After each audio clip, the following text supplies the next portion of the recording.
see you again. And for guys out there, that's Penelope in London, which if you follow my channel, you know, so do subscribe if you want more updates. Eka is joining me today. We did a video a few weeks ago. Eka, how are you? I'm good, thank you. I'm very excited about this. There's been so much going on in the last wee while with everybody, and it's just nice to just hone in and see what was written in the stars for us already, you know. So. Absolutely. And what I find is we've got Chiron that's gone retrograde today. So Chiron on the chart, for that people don't know, it's the K here. So if you look at the chart, you can see Chiron, and it's at 12 degrees of Aries, and Aries is the first sign of the zodiac, traditional zodiac. And then you see a little S there. That S is denoting that it's stationary. So as it stations, we can feel a lot of our wounding. I do know that I had a nap earlier today. I sound like having naps during the day. Thank you for lockdowns. Appreciation for the lockdowns in 2020 and 2021. So what I found was I was having dreams actually from my past of when I was 30, where I was very wounded, you know, a guy that I absolutely adored and loved, and I wanted to marry him. And I actually dreamt that this afternoon that he said to me, we're going to get married in a few weeks, in my dream. But then in the dream, this is Chiron, the wound, yeah? In the dream, me searching for a home, you know, and he said, you know, and then but then we were going to go off, and we were having to go to the airport to travel to China, and I couldn't figure out what was going on in the dream, because I thought, where did this come up? It's never been one of my goals. I've got lots of travel plans, but that's not been one of the places that's ever cropped up in my psyche. So something's going on a deeper level. So we know with the collective that we've got this symbolism, and Chiron, I'm going to show you, actually, I'm going to go back a few years so people can see this. It moved into Aries in 2018. So if I go back by years, I'm going to go forward one day, and then I'm going to go years. I'm going to go backwards. So you're going to see what's happened here. So if you keep your eye on that K there, if you have a look, we're going to go back. And in 2017, 15th of July, it was in the sign of Pisces, and it would have spent years in Pisces. And I'm actually born with Chiron in Pisces, which is a huge wounding of having to surrender to the pain of whatever your pain is. And for me, Chiron in Pisces is in my 4th house at birth, which meant that the pain and the wounding and the surrender for me was happening in my family home. But for each of us, it's going to fall, depending on our birth time, it's going to fall in different you know, signs. So if we went back to 1966, it would have spent so many years in the sign of Pisces. Chiron takes 49 to 51 years to go around the chart, Eka. So if I show you now, this is 2017, and I'm going to go by it in months, and you're going to see what happens here. So in fact, if I go back to when it entered Pisces, and we go back years, we're going to go 1, 2, 3. Let's see how far back it goes.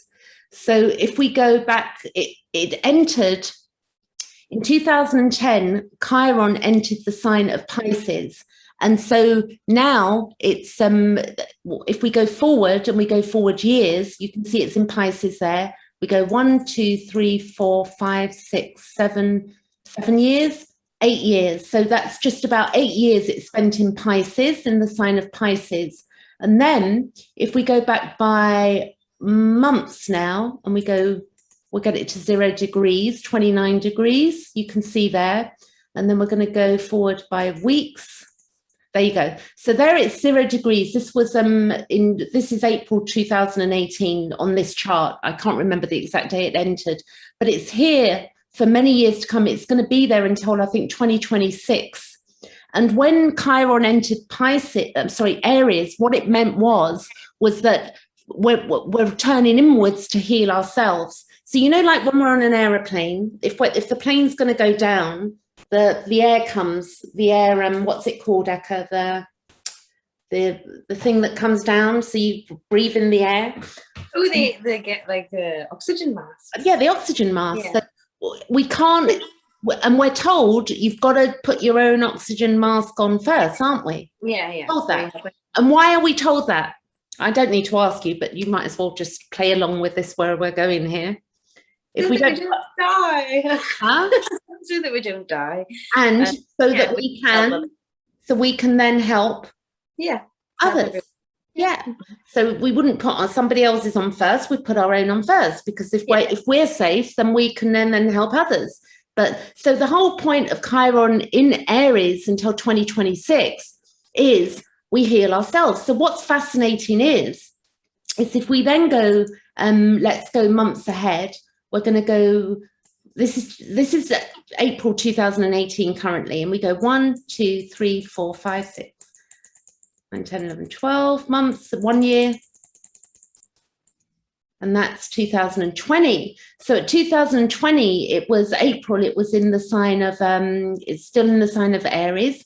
But what's happened is that COVID's shown up. So what's COVID done? It sent us all into lockdown. And what's happened when we've all been in lockdown? We've had to start looking at our own wounding for the first time. So the last time it would have been in Aries would have been maybe about 1967, around that time, 49, 51 years ago, the last time it was in Aries. So if we look at what was going on 49, 51 years ago, we can see what the field was like, so to speak. Yeah. So not the field, but the energetic field. If we look, we had Woodstock and things like that. People were coming together, and people were, people didn't want to, people were looking at life in a different way. So as this goes through over the coming years, Chiron, as it moves, will then hit other planets. It will do things like, if we bring it up to today and we go the 19th of July, no, it's the 15th of July today, 15th of July, 20. Have you ever heard of Chiron? Not with that spelling, which is interesting. What spelling? I can hear about this. I know like a singer with that name, but it's spelled Kyron.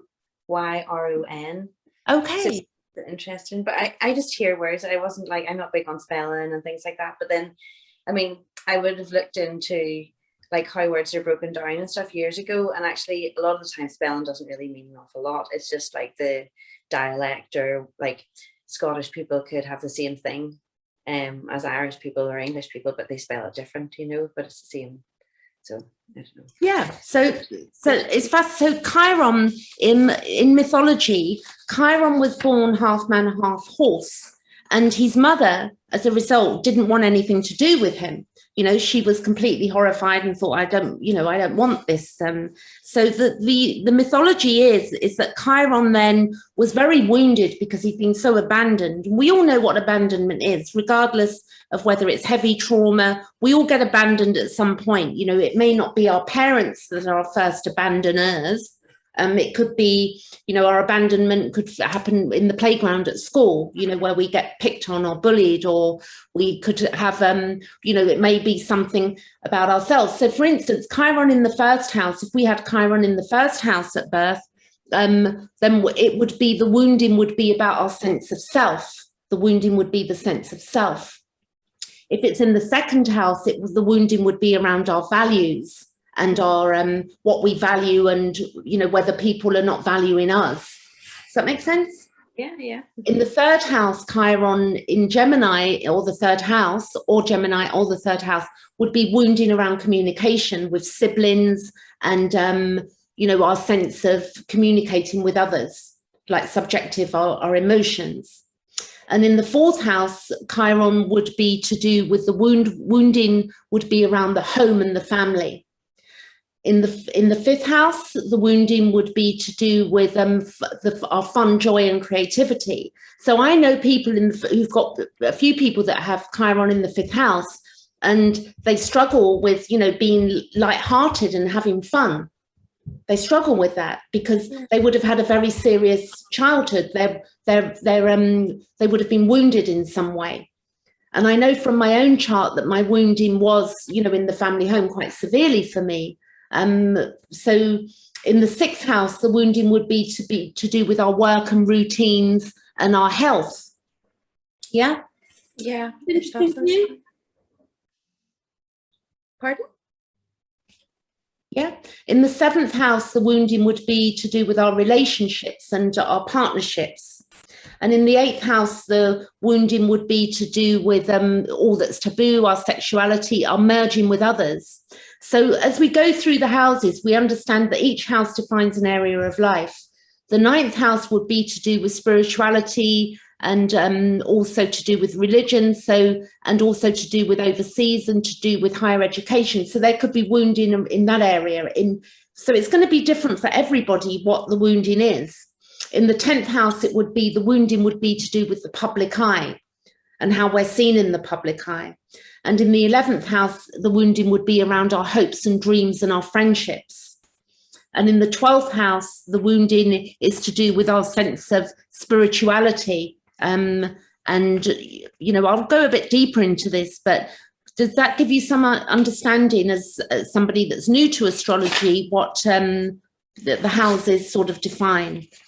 I mean, so if we went back to my the 8th of the 8th, nearly 9, basically, and then had a look where Chiron fell, that's when my Chiron wound would be.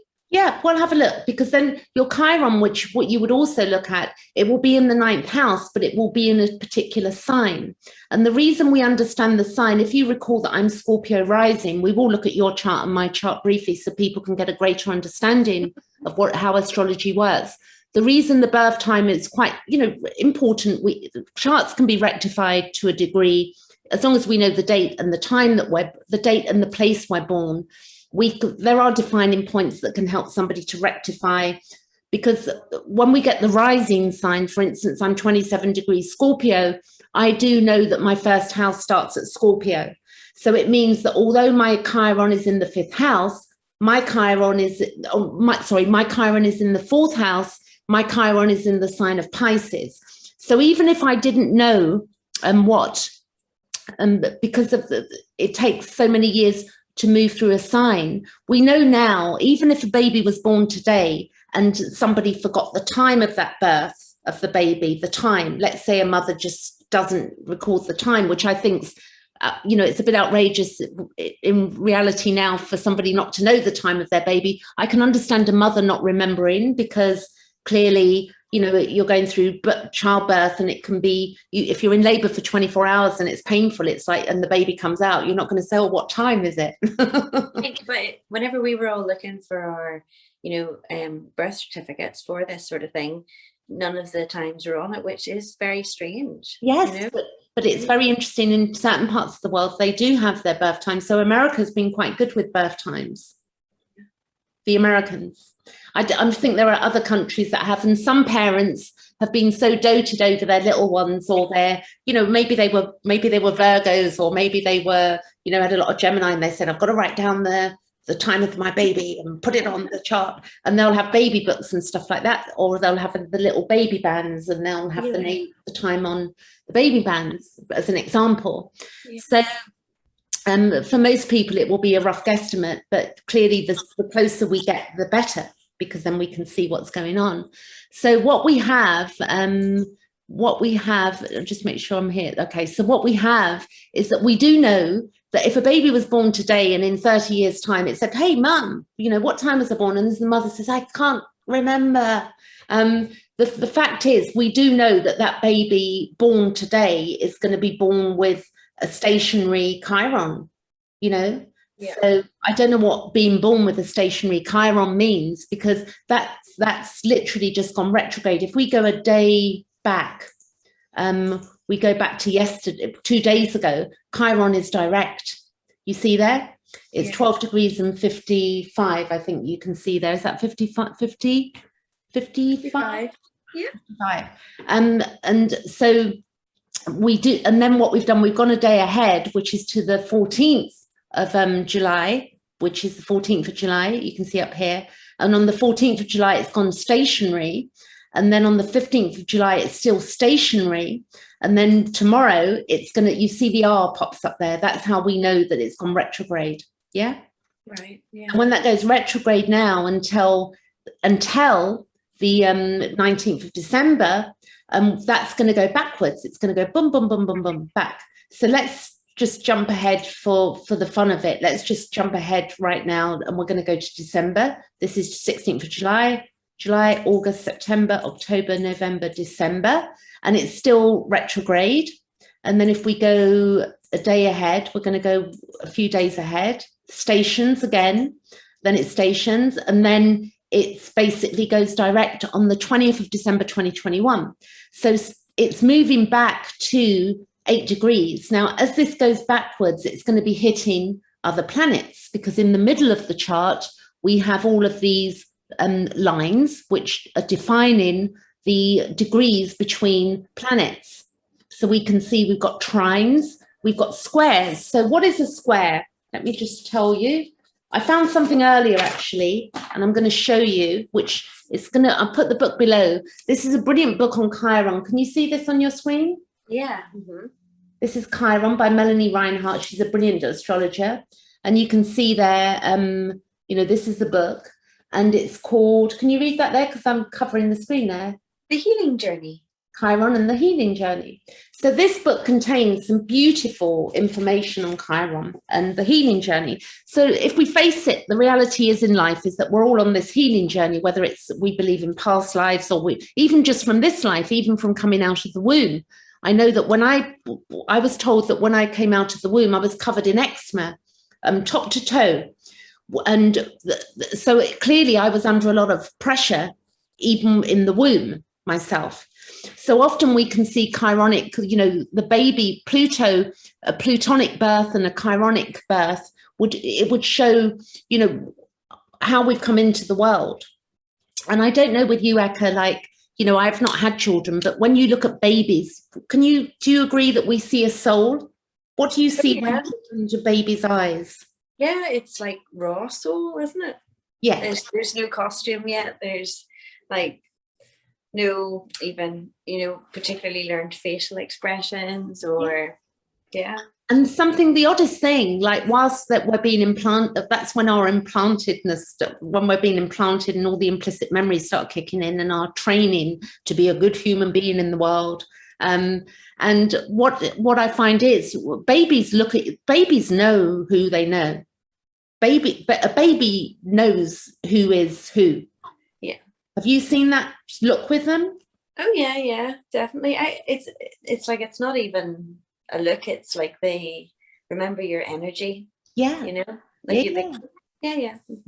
So when we look at a square, really with the trines are easy energy in a chart. A trine is, we're going to come back to today, by the way, on this chart, but a trine is an easy energy, meaning that we can be lazy. It's like, oh, I've got the most beautiful voice, or I'm the most gorgeous one ever, or I'm the, I do the most amazing art. We can have these beautiful gifts, but actually not. A trine will make us lazy. Oh, well, yeah, I can do that. And that's just me. And I'm not going to make any effort. Yeah. I don't need to effort, because that's just the way I am. And we've all got something beautiful about us, regardless. We're like snowflakes. This is my view. Every human being has got something that is innately beautiful about them. Would you agree with that, Eka? Oh, absolutely. So much. I mean, yeah, I love meeting people, and there's something sometimes within them and they become shy, but even it's like before the false self kicks in, that's what I want to meet in people. Yeah. And to get that out of people, often when as we heal our own wounding, when more we can access, which Chiron, was the Chiron journey for him, was being born with half man, half horse. His mother thought he was ugly and there was something wrong with him and discarded him. Yeah. And then he, as he began to gain wisdom and teach, he then became like this iconic, thing for all of us. And in the sky, we would see the constellation of Chiron as an example. It's quite beautiful. I love the planets, how we've, as human beings, how we have projected, as we project into the computer what we want the computer to do, we've projected into the stars and the planets what they mean, and then we've drawn on that information. And I'm a great believer that the planets aren't actually doing anything to us. We have free will, but they do definitely define like a sense of, you know, an air of, you know, the sun sign, Gemini, look at me, like blah, blah, blah, blah, blah, blah, Gemini. Yeah. If it's nighttime, something comes over us. If it's daytime, something comes over us, like sitting at sunset, there's a different energy again, you know, so there's bound to be some kind of situation or atmospheric change that we're just not quite like aware of, but then whenever we look at this, it becomes very clear, you know. Well, when we look at the moon, you know, how the moon, you know, it affects the waters on the earth, and we've all got different belief systems. You know, for some people it will be religion, some people it will be the tarot, some people it will be astrology, some people it'll be football. You know, everybody's into something. Oh, that would be good. Yeah, that would be good. Everybody's into something. So it's not about right and wrong. It's like, what are we using this for? So this is, to me, you know, what is religion being used for? Religion is being used to sort of, you know, be the idea would be to be more of a loving, kind, you know, soul, and to be more whatever, you know, the qualities of whatever that would mean. So astrology would be used for me, I see it personally, some people will see it as a predictor of when I'm going to meet that man and when am I going to. For me, I see it as a healing tool. It's like, where, you know, what's going on? What am I feeling? So what I found is, which Simon Vorster, he's South African, he lives in Sweden, and he's an astrologer. He's got his own channel called Raising Vibrations with his wife Jen, and they love them because they helped me begin to. The point of astrology is that they helped me to begin to decondition that which no longer serves my soul. So we get the implantedness of and the implicit memories of, oh, you know, I'm not lovable, I'm not worth anything. We struggle in a particular area of life, and we keep repeating that struggle. It's like, oh my God, I keep meeting the same guy, or, you know, I keep having this financial problem, or I you know, I don't feel good about myself. So the wounding will be around wherever Chiron lands is showing us. In the moment, then we realize when we look at our birth charts that, you know, it seems like you just need somebody else to say, yes, I see that, or yes, that has happened, and then you can move on as well. You know, it's not that it actually needs to keep on popping. We don't say stuff because the planets will move. The planets aren't stuck in stone. They're not written. Well, it's not a gravestone like she died on the blah blah blah of whatever. It's not written in stone. You know, it's we're completely flowing. I mean, neutrinos. I'm not into physics, but I understand a little bit. Like neutrinos, they're so small. They sort of like. They fly right through our bodies. Information is going right through us. We think we're solid with the Saturnian bones and the structure and the table in front of us, and that there's this reality. But also there's another side to life that's just totally unseen. We can't see neutrinos. Are you okay? Yeah, I just have this sneezing bit. I usually sneeze whenever I know something. Oh, so, you know. Agreed. No. So Chiron in Aries, you know, Chiron is going forth. It's and as I pointed out to Eka just a little while ago, if we look at the sign of the little sign here, 0 degrees Aries, and we look at that little spouting thing there, you know, like the little, that's like coming out of the ocean. That's like it's like a, you know, I'm out, I'm becoming, I'm, you know, it's also the ruler of Aries is Mars, and Mars is to do with, you know, it's our warrior, it's our libido, it's warlike, it's impulsive. Mars will be off with your head. Mars, if you upset Mars, but Mars is also, I'm going to run that 10K marathon. I'm going to build that business. And Pluto is our unconscious desire. Yeah. So Mars and Pluto are connected, but we're talking about Chiron as well. So then we have that also, that when we think that the first sign of the zodiac, the baby is creative. Look at it, it'll get its crayons. It will climb up on a chair. It will say, hey, look at me on its chair. It will be the pioneer. I'm on my mountain. And you see babies do that. They build mountains out of it's filled with creativity, isn't it? It's just but they build, and they've got no shame. Babies have no shame, and they you know, you can't you know, you can't say, you say no to a baby, they'll whack you one. We see babies, they don't care. They'll give you, you know, babies, we're all babies, we're beautiful, you know, just incredible journey. But we get so bogged down with this wound. Just is like in you know, in like infesting this repeating wound. The beautiful thing is that Chiron will keep moving around the chart. So, you know, we can choose at some point to say, hey, oh, I get this wound. Oh, I don't want this wound anymore. So we don't get rid of a wound, we integrate it, and we integrate it by questioning, understanding, and all of the beautiful tools that we have around us, the books, the therapists, babies when they fall, you know, we don't remember whenever we were a baby and all the times that we fell or all the times that somebody took our crayons off us. So it's strange that as soon as we become more aware of consciousness, then suddenly we're more aware of wounds as well. Yeah, because in a way, wounds, you know, I mean, even with the heavy abuses, I would say that, you know, I know it's different for everybody, and we can't just say that, oh, well, you know, just get on with your life and get over it. That's the spirit, not with you, but the spirituality is, oh, just let it go. It's like, we don't let things go. We learn to integrate, you know, we learn to say, oh, my little inner child's wounded because, you know, somebody said something in the playground, or, you know, I've got a physical thing that I don't like about myself, or it's going to show on the chart, the thing that's like the, oh, I don't want anybody to see that about me. But everybody has it. But nobody really talks about these things, but, you know, well, many people do now, more so now.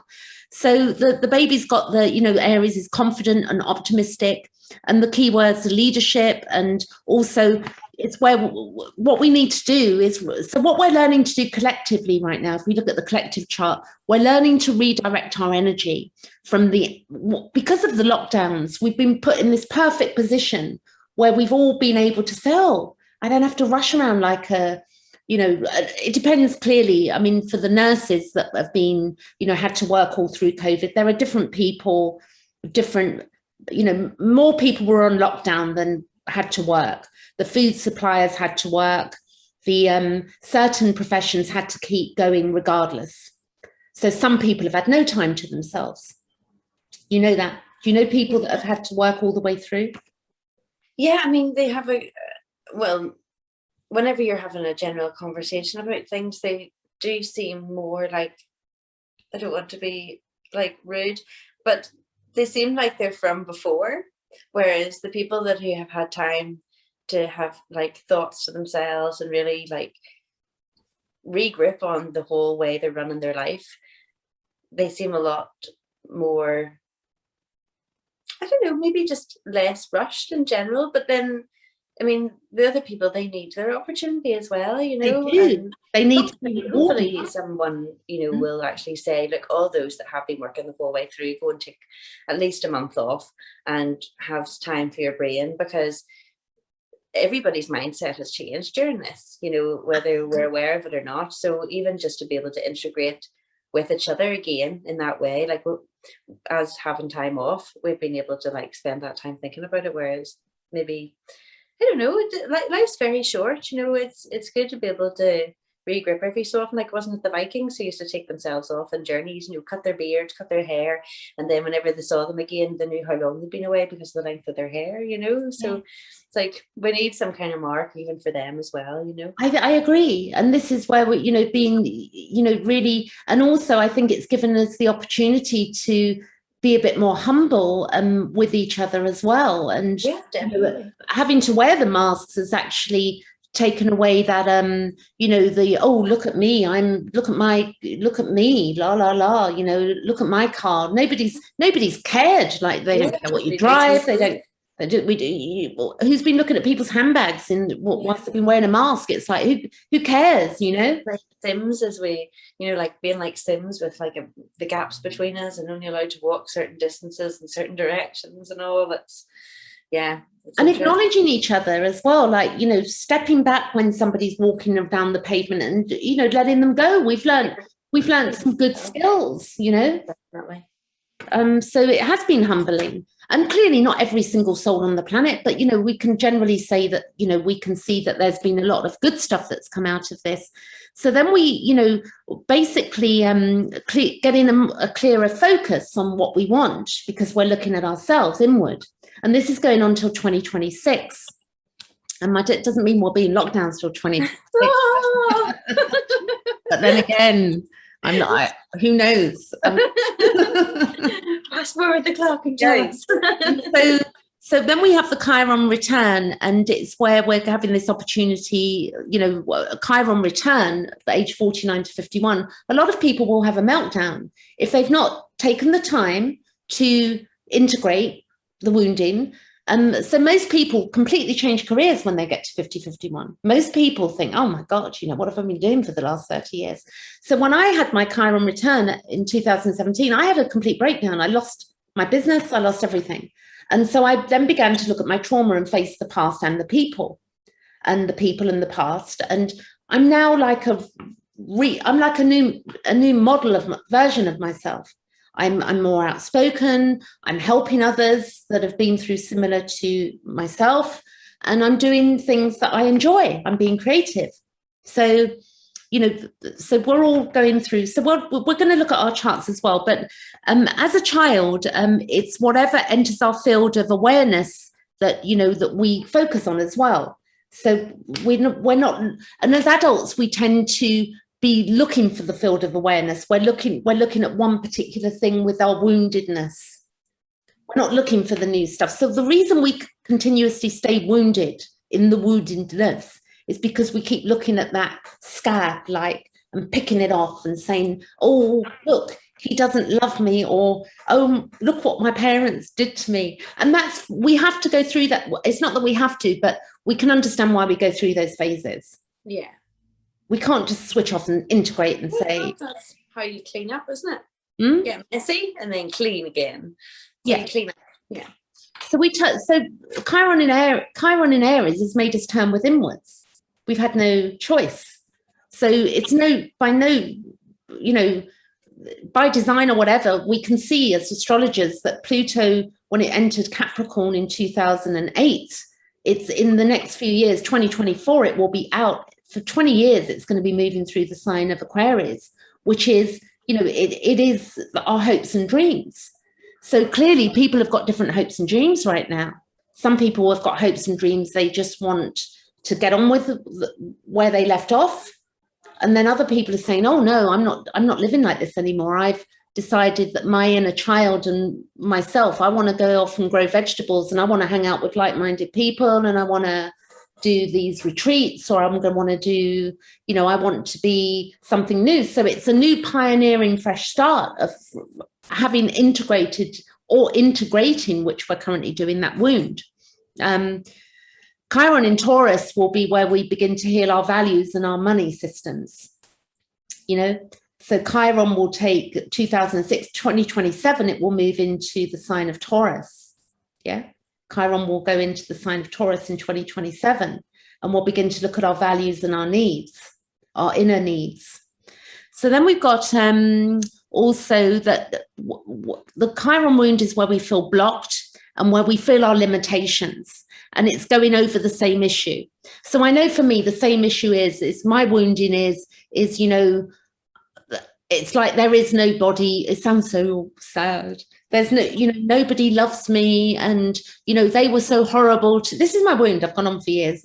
They were so horrible to me, and nobody loves me, and that's just, so my wound is that I have to realize that the wound that I'm trying to integrate, it's not going to be solved by anybody outside me, or by moving to a new home or having a new home.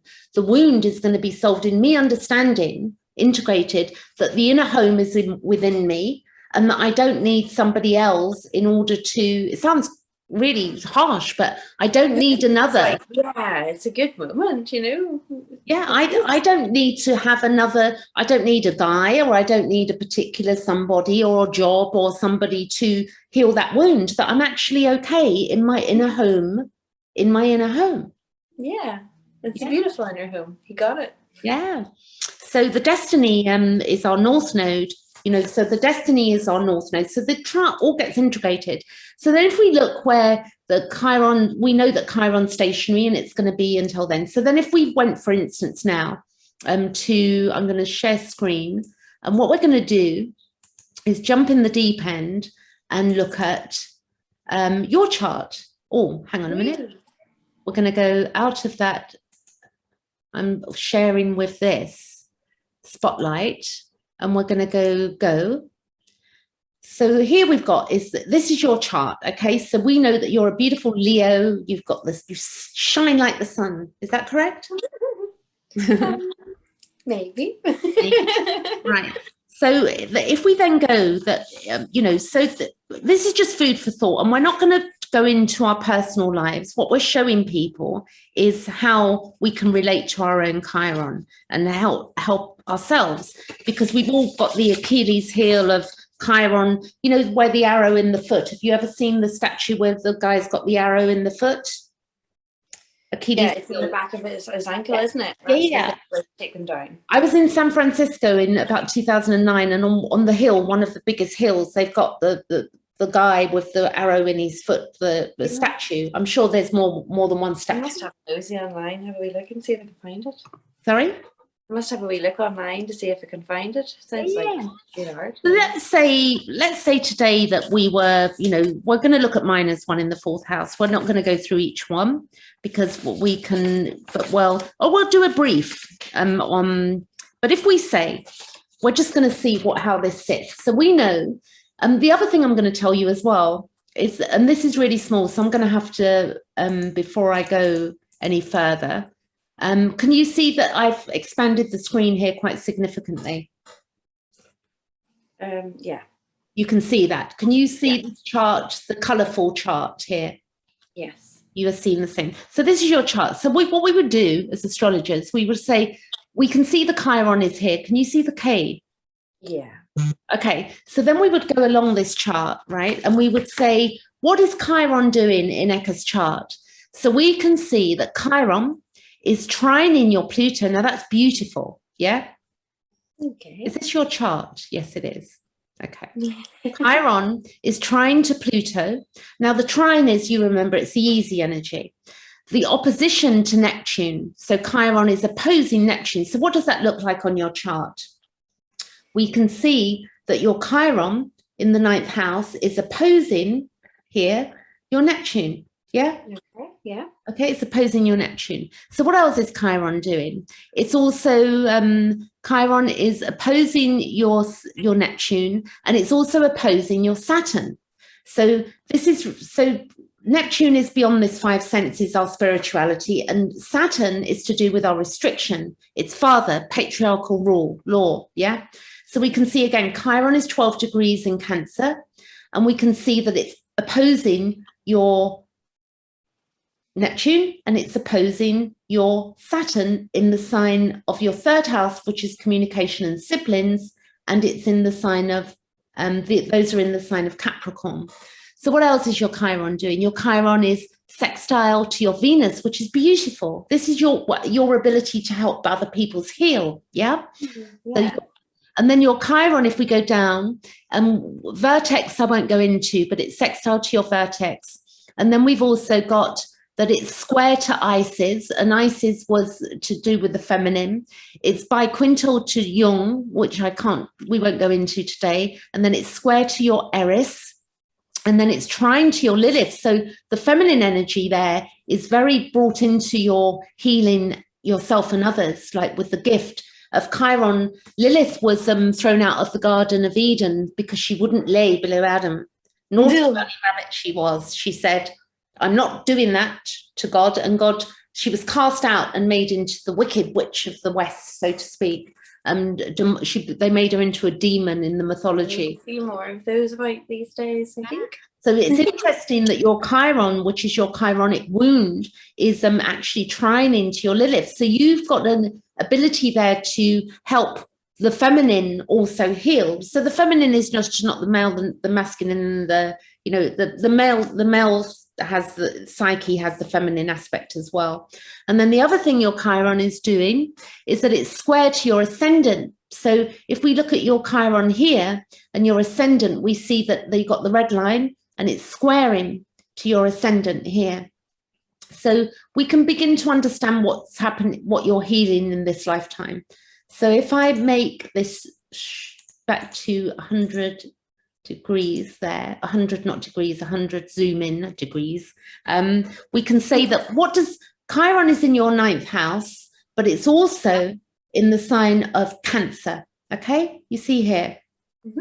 And today, if we look at the sun is currently 23 degrees of Cancer. And in 7 days, it's going to be, the sun is going to move into the sign of Leo. So when it's your birthday, that symbolism here will be on top of your sun. Yeah. So when it's your birthday, that sun will go boom, boom, boom, boom, boom, and it'll be right on top there. So we know it's your birthday. Okay. Yeah. We'll know it's your birthday anyway, because I'm sure you'll let everybody know. You're a Leo. It's my birthday. You've got the Leo there. So I don't think you've got any problems with being reminded there that it's your birthday.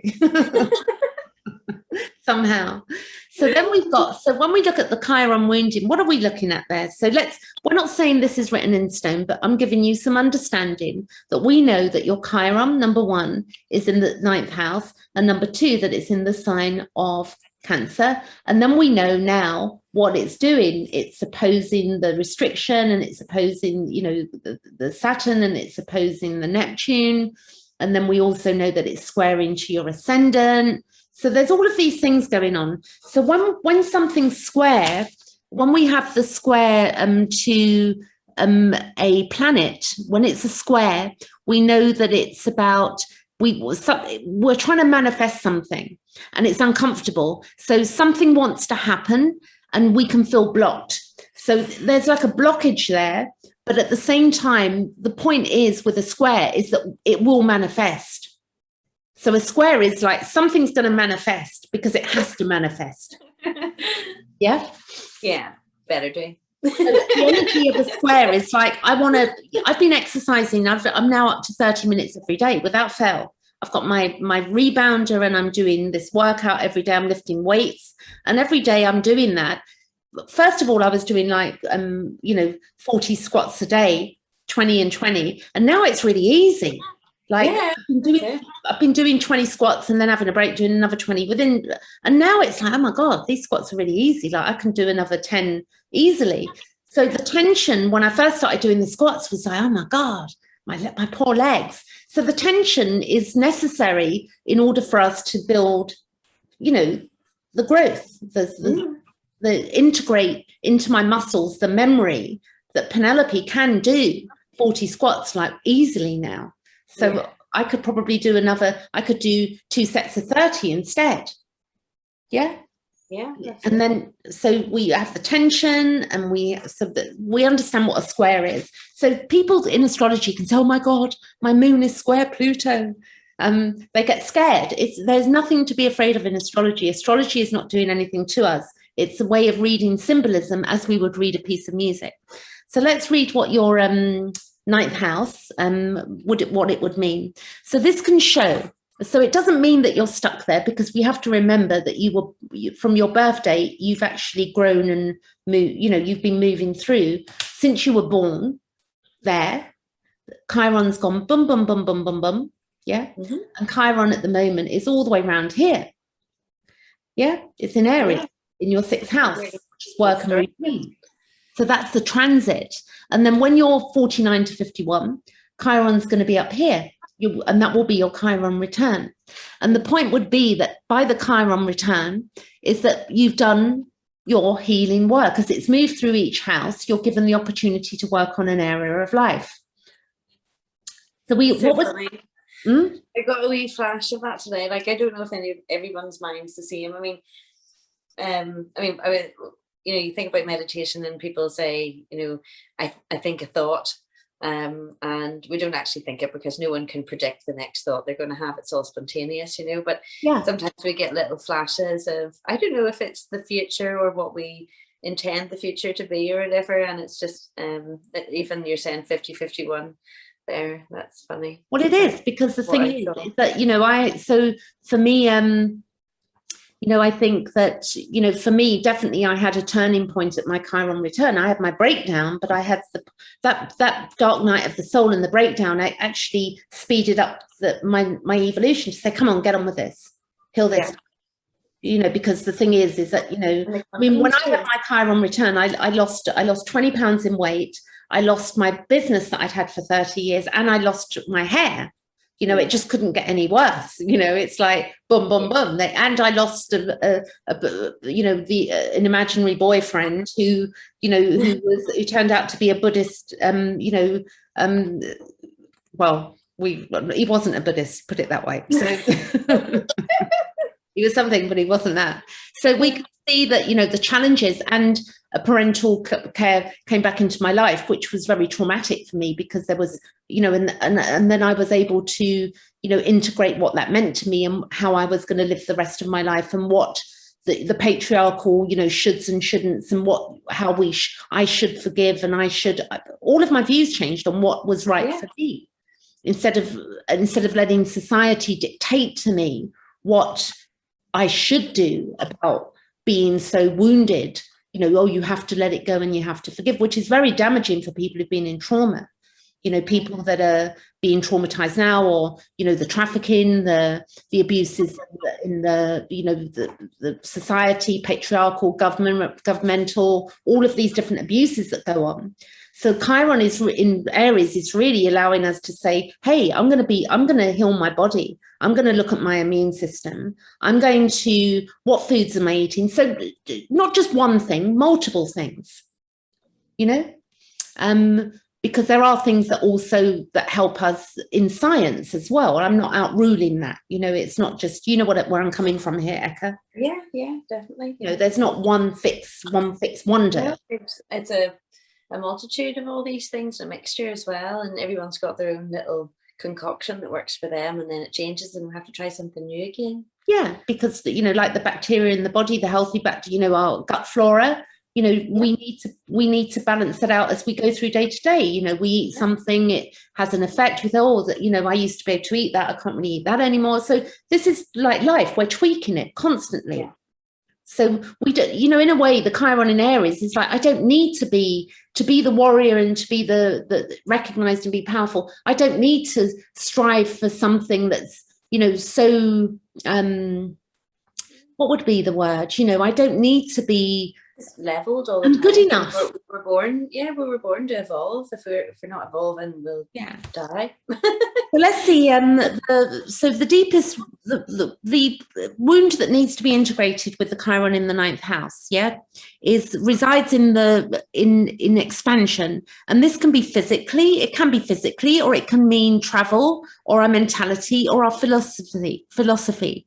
And we can go through a transformation of beliefs at least once in our lifetime, and it can be very prominent and life-changing. And you are a lifelong learner and a strong advocate of constant learning, yet you may stress yourself out trying to do just that. So this isn't directed to you. This is anybody that's got Chiron in the 9th house, okay? Yeah. You are a great teacher. Not that you can be, but you are a great teacher.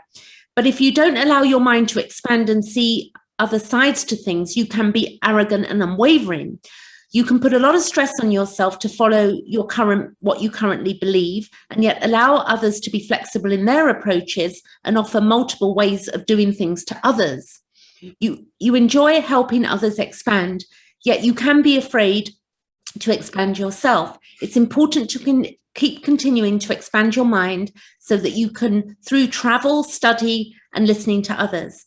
To heal, to integrate this wound, you must learn to let the truth shine through, and you don't need to hold any convictions that you've grown out of as well. So you do what you feel your soul is pulling you towards, and everything is a learning experience after all. So for instance, if you had a dogmatic religious upbringing, as you've moved through your life, you would say, oh, actually, there's so many multitudes of different belief systems. I don't have to hold on to this particular belief system anymore, or the dogma of that.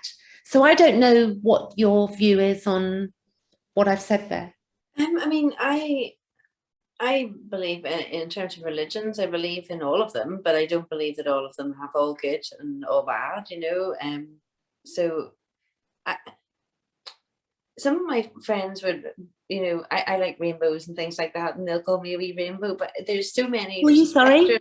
Sorry? There's, the word rainbow comes up quite a lot, but there's a spectrum of like so many different layers and levels and colors that go on in every topic and every sort of instance in our life. The more that I allow my thoughts just to be there and pass by, the less that I sort of get worried about what color I'm in or what things going on, you know. Yeah, so the wounding could have been, you know, I mean, for me, you know, I know that I was brought up, you know, I went to a convent, you know, when I was a child, my first school, and it was very dogmatic for me. So for me, I've got Pluto in my ninth house, so telling a Pluto 9-year-old, or not a 9-year-old, Pluto ninth-year-old what to do is not, you know, I was very dogmatic in my beliefs, but I'd gone the other way. So I'd gone from, you know, being a bit, you have to read this book. I'd be dogmatic with people. Now I'm much more,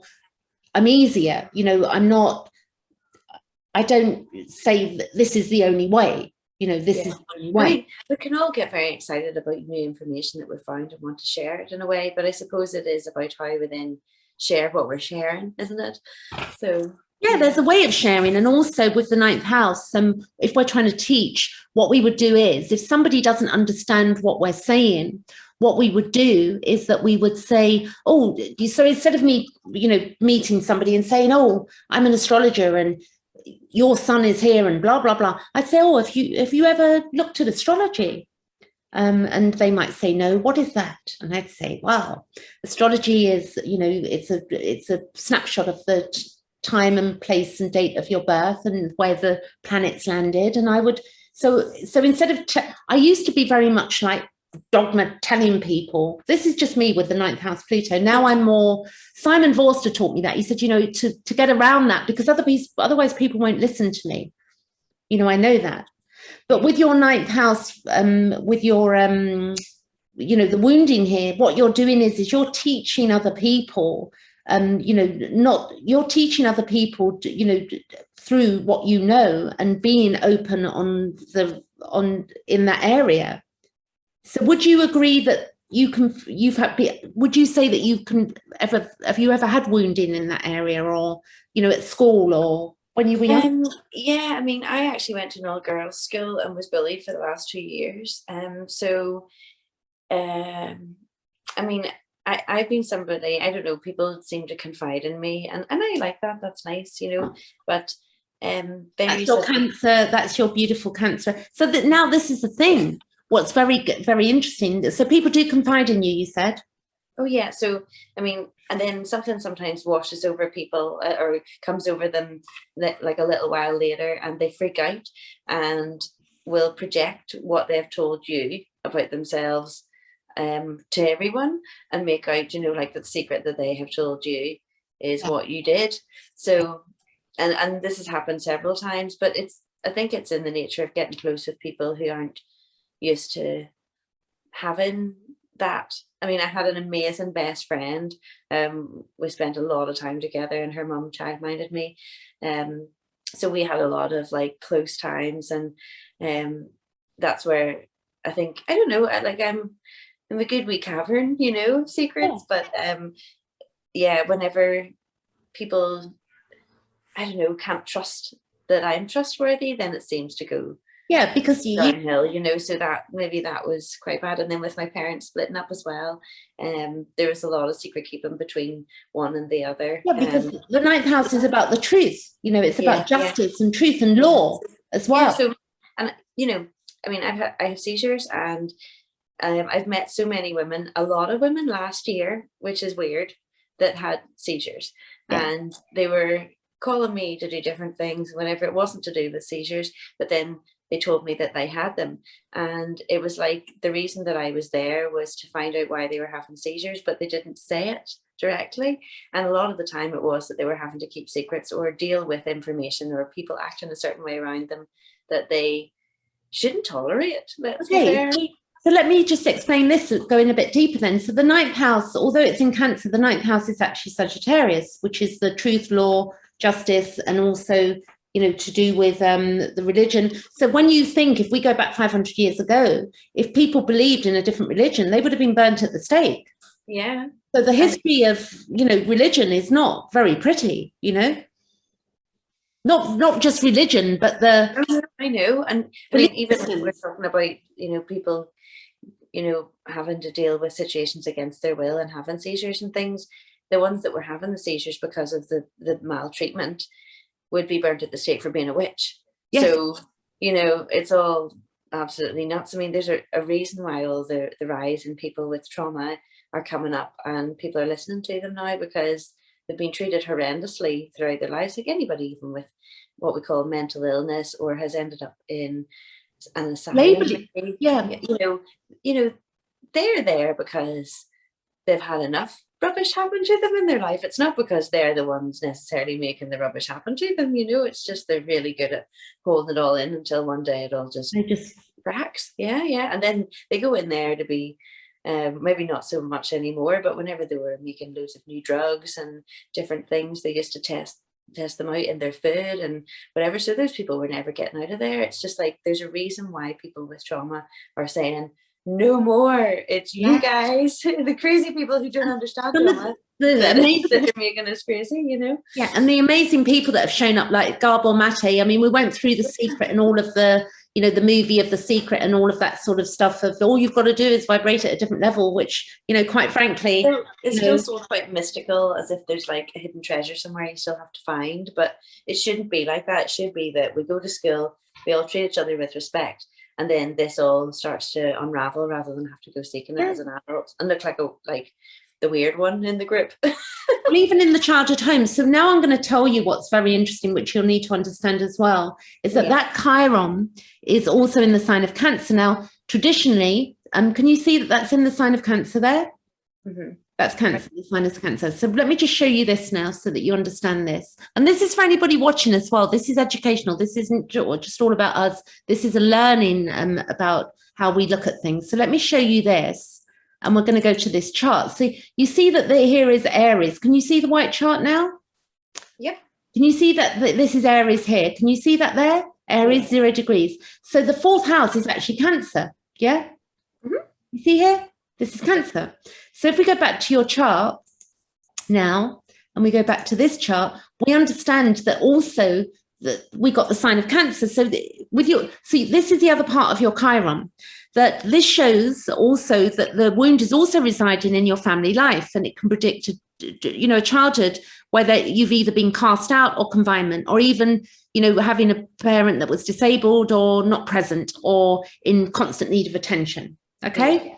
And this can manifest in many ways, but the important factor is that you must learn to separate yourself from your past and not let the chains hold you down. This is a hard placement to dig into because the fourth house shows, I know it's not the fourth house, Eka, but the fourth house is Cancer. Do you understand that? Yeah. Mm-hmm. Yeah. So, or Cancer, shows the deepest part of your soul. Chiron nestles far down and is almost invisible. Being objective in approaching the past is necessary to get anywhere with this placement.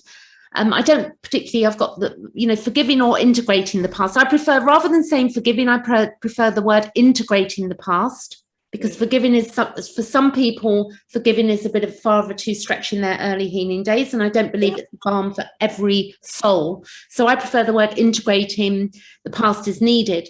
And also integrating, and loving yourself and those who made you feel the way you did. And also, it's where you can have a strong sense of empathy for others and a desire inside you to nurture those who feel displaced, and you learn how to nurture you must learn to nurture yourself in the same way.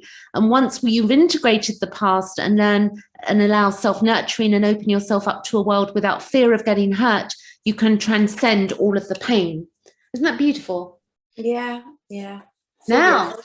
We have so many things, and we really can't just forgive, or we'll be back in the cycle again, doing the same silly things over and over again, just being like, it's okay, so we can't be naive about things. And We can't. And there is some dark stuff that happens in this world. Let's face it. You know, why would, you know, like I know that I went through years of, you know, abuses. And the thing is, I'm very aware those abuses are still going on to children out there. So I'm not like, oh, well, I'm okay now, and I'm just going to, you know, vibrate highly and just, you know, forget about it and just to go and drink. No, Hey, you know, I'm here. Get anything done, does it? You know, so the wound, that's nature, really. Yeah, exactly. So then what happens is the wound, then once as we integrate it, it becomes the gift back to the world. You can see that in your life, yeah? Yeah. And I mean, even the bullying at the end of school, like, was nothing compared to the other things. But it's funny how we reach places where we allow stuff, like you're saying about that forgiveness thing. It just, that's where I learned about not necessarily forgiving, but integrating. So integrating it, that's when I learned to just forgive for so long. And then there was a good few years after that was still going on, where you're just forgiving and forgiving and forgiving. And now I've learned not to necessarily forgive, and it's kept me so much safer and happier. Absolutely, because the thing is, with Chiron in Aries as well, you know, it's not about just being, you know, just like it, you know, idiot compassion. It's not about idiot compassion, because otherwise, compassion though for a long time. Idiot compassion can make us to the point where we then don't self-nurture, and then we become codependent and put somebody else above us. Yeah. Or, you know, or the codependency with, you know, having a drug addict boyfriend or an alcoholic or somebody that was like your father. You know, there's so many stories, or, you know, that we can look at here. So then what I'm going to tell you, which will be helpful to you, so we can see at the moment that Chiron is currently in your 6th house here, yeah? So it's transiting. This is called a transit. It's transiting through your 6th house. Beautifully, Chiron is just about to move into your 6th house of work. So your work life here, because Neptune takes 184 years around the chart. So your work life will become very artistic in the next 6 years. Or the next, not 6 years, sorry, 14 years. 10 to 14 years. Oh, brilliant. That's right. Even better. Isn't that beautiful? Can you see there? Can you see that? It's so this is very beautiful for you, that it's moving into the sign of your 6th house, which is work. But Chiron is there at the moment. So what does Chiron mean in your 6th house? So Chiron is what you're doing with it there is that you're helping people with their health, their needs and their health, and also, you know, looking at health. Yeah, with this Chiron moving through there. It's been going through there for some time. Look, it's been going through there for years. Yeah. Yeah. You see, because it was in Pisces, you've got an intercepted house. So it's been going through there for years. It's there for a couple of more years in the sign of, if we take that Chiron's in the sign of Aries until 2026, we can safely say that it's in there for the next couple of years. It's still in your 6th house. Yeah. So this is where you know, don't take this literal, but I'm just reading bog standard stuff here. Like it can mean that you've worried unnecessarily and about work issues, but it can also be your routine could have been difficult and you prefer to do things in your own time and accord. Because with Chiron here, your own work routine would need to be your work routine that's nurturing to you. On the flip side, you can be obsessed with routines and health and the way you work. Have you had any obsessions over the last couple of years? Both sides are right. So both sides are right. And I think the worrying unnecessarily has also been about having a routine that everybody else approved of. And I couldn't say no for years, you know. So if somebody asked me for something, I felt like my reasoning wasn't good enough. Whereas there's people who, you know, took every other whatever off, or to go to a concert or to go to whatever. And I never even got to see my family at Christmas, or do you know what I mean? There's just different wee things. Or like I didn't have my own birthday for years and years. You know, it's crazy. Yeah. And it says that also it can lead to, with that in the 6th house, for anybody out there, we're not just talking about you know, Eka here, where this is generalized descriptions, because what we've got to understand is that Chiron is always going to be doing something else in the chart. The Chiron will be squaring something, it will be trining something, it will be doing something else. That planet is talking to other planets. Yeah? Does that make sense? It's not just one thing. Oh, I lost you there briefly. Okay. You know what, So then that's okay. 20%, so I was just worried there. So sense of empathy, you can have a sense of empathy for others and a desire inside you to nurture those who feel, oh, sorry, I'm reading the fourth house again, sixth house. So it's where, you know, that you become quite inflexible in the ways you work. Or you may wish you could relieve yourself of all the strict rules that you've placed on yourself. So part of that going through there would mean that you would want to stop being so strict on yourself. Have you been getting that? Yeah, big time, big time. I mean, it's just all too much. And then I'm looking around me going, nobody else is this strict. What am I doing this for? You know, but it's what soothes anxiety, isn't it? Sometimes just doing what you know. Yeah, but then what you know isn't necessarily healing anyway. And then I'm trying to help everybody else. So take some of your own medicine, girl. The sixth house has also been of service. Yeah, the sixth house has been of service to others. And the sixth house is traditionally Virgo. So Virgo is where we can be a martyr, you know, so we have to watch that. I'm going to help other people, but I'm not helping myself. Yeah. You know, so the wound in there. So now what I will show you, I mean, I won't go into the aspects today because these aspects actually, if we Googled, you know, this would be on your chart, you know, the PDF that I think I gave you some time ago, Chiron aspect to, you know, Chiron, what does Chiron opposite Saturn mean? What does Chiron opposite Neptune mean? What does Chiron square the AC mean for you? Okay.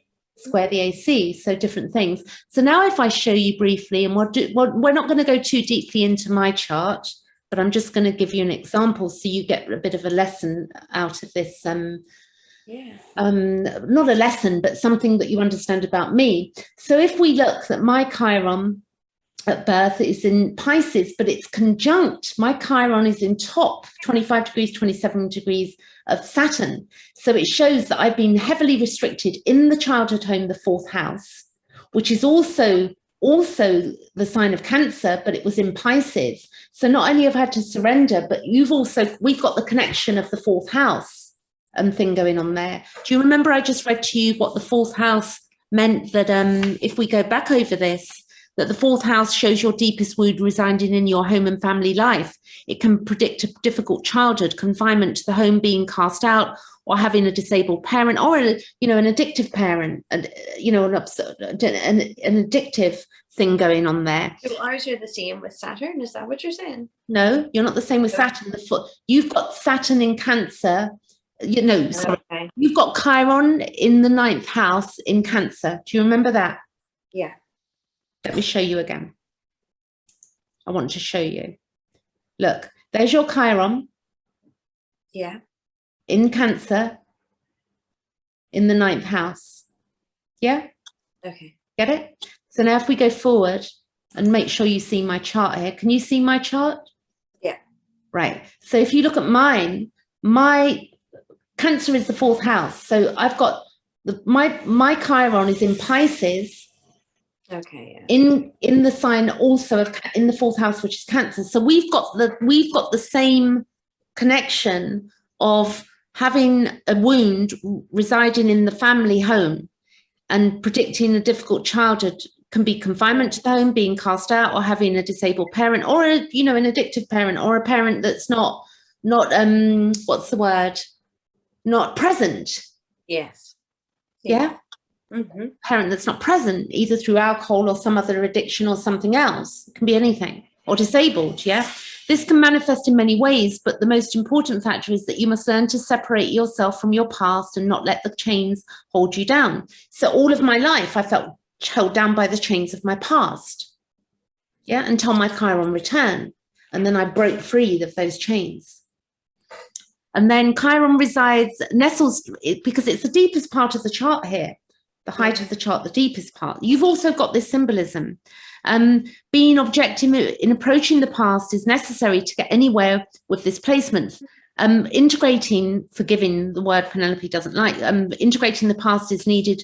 Forgiving yourself, integrating the past and those who made you feel this way is needed. You have a strong sense of empathy, which is true. I don't like the word where people say I'm an empath, because I think for me, it just doesn't work for me. I think we've all got feelings. I've seen cats and dogs. You've got a cat. Your cat's got empathy, hasn't it? Yeah. Your cat. Yeah, she does. No, she's very good. Then So she's like, when people say, "Oh, when people say to me, forgive the empaths out there in the world, but when people say I am an empath, I'm like, yeah, well, you know, I actually think it sounds a bit awful. I understand what people are saying, and sorry if I seem a bit arrogant when I say that. No, I think it's like we can be really empathic, but to a fault, and that would be when you're an empath, and it's like you can't help but rely on. Well, I've got deep feelings. Calm, or if somebody else is enraged, then you freak out. But that's all to do with trauma as well. So it's interesting how they're gathered. When we're labeling ourselves to the point of like, oh, I'm a, I don't need to tell people that I'm care about other people, because I show it. I don't need to say, if I don't like I don't think we need to advertise this stuff. You want to be an empath, show people, show it, baby. That's my view. Do the work, like go and help somebody out there. Just, just making a big meal out of that's my personal preference. So forgive me to anybody who uses that, because I don't want to get into trouble, because I love so many people out there, even the naughty bunnies in the world I can be compassionate for. Then we've got the strong sense of empathy for others and a desire inside us to nurture those who feel displaced. Now remember, we can nurture others who be displaced. This can be idiot compassion, so we have to watch out for that with that fourth house stuff going on there as well. Yeah, we don't want idiot compassion. It's like life is short, guys. Okay. So for if you're wound up with narcissists, like your family members or blah blah blah, it's like really the whole point of the Chiron wound is that we take a stand, we do the warrior, and say, okay. So once we integrate the past, we learn to allow also the self-nurturing. We mustn't forget that bit, because it's taken me so many years to honor and acknowledge myself and my own wound, because I was helping everybody else but not helping myself with the face, the oxygen mask. Yeah, that's it. I was helping everyone else and not even not looking after myself properly. Yeah. And I can say no now if somebody says, we need a mirror. We would need a mirror sometimes. Like if you're in a game, like some kind of simulation game, you wouldn't be able to tell if you had your mask on or not unless you looked in a mirror, so it's like we need reflection time, and then we can go, right, I need to help myself. So then often, as we open ourselves up to the world without fear, because there can be so much fear with that Cancer and Chiron, it's like, oh my God, my parents or, parental or the school or something was so painful that I'm just going to shut myself off and become the crab, because Cancer is the fourth house and it's the crab. Think about the crab and its shell, the archetype of what that means. And the little pointers, that go, they'll get you, they'll nab you. As in Scorpio with the tail, the Scorpio mother covers that tail with the baby, and she will have you for breakfast if you go near her babies. The Scorpio mother will the Scorpio mother carries the babies on her back, so her tail is very important to her. So then we transcend that pain. So this is what I'm teaching. This is what you're teaching as well through I'm not saying what we're teaching on multitask levels, but we're doing that work. And astrology is part of that. So then we would say that, so in Pisces, what I've had to do, I totally had to surrender to the chaos. And because that Chiron then for me is doing some beautiful stuff here. It's sextiling my North Node. It's trining my past life and my Neptune. So this shows how I'm using it now as an adult, as I've integrated that wounding. I'm doing something, and I'm still, I still have to talk to myself and, because of, remind myself to love myself. Yeah. And Penelope, it's okay to come first, and then when you look after yourself and you're watered, fed and nurtured, then I've got this beautiful energy to give to other people. So I've learned to say no without making a meal out of my no. Yeah, it's very important though. So for it to feel right, there's a long time we could have said no years before, but it wouldn't have felt right because we didn't have all our stars aligned and stuff, But here we are, two beautiful, beautiful people we are with all of the other beautiful people in the world. doing our inner work. Yay. Snowflake. So when I say beautiful, the inner energy of, we can go through so much trauma and pain and still be of service. Yeah. And have the wisdom and the knowledge and just keep going and growing and whatever. So that's it. Thank you. It's lovely. Yeah, it was really nice. But the end of the video is we're going to end now. And if you stay with me for a moment when I end the video, because I'd like to a few minutes with you. But everybody out there, Eka, thank you for allowing us to look at your chart. You're welcome. It's such a private thing, because people... I know. It can make you a wee bit shy sometimes, but it's definitely worth doing. And yeah. Because people who know astrology, they will understand the personality of like, oh, this person's, they know. It's almost like a lifting of the veil of who we are. And so I really appreciate you doing this with me today. Thank you. And I'm going to now stop recording. And anybody, any comments and, and any of my naughty comments I made, you can make comments about those too. I've got Chiron, with the Chiron in Aries, we can all take it because we're becoming warriors and lifting off the mask and being our true selves. It's like our authentic Chiron in Aries, the authentic self, the baby, the child. They're like, who am I? I'm healing myself. I have my own opinions and feelings and needs and desires and wants and whatever. So there you go. Thank you, everyone. Thank you. Okay.